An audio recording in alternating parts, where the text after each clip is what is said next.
দিন। আবার বলছি, আমরা ক্রমশ মধ্যরাতের দিকে এগোচ্ছি। আগামীকাল 15ই আগস্ট হাতে হাঁটতে চলতে ভয় পাচ্ছি।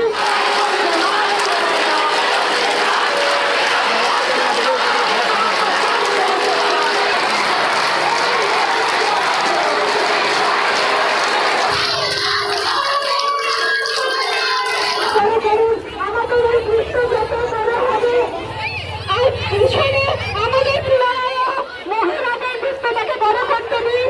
পুরুষ আরেকটু বড় করুন। পুরুষ বন্ধুদের কাছে অনুরোধ।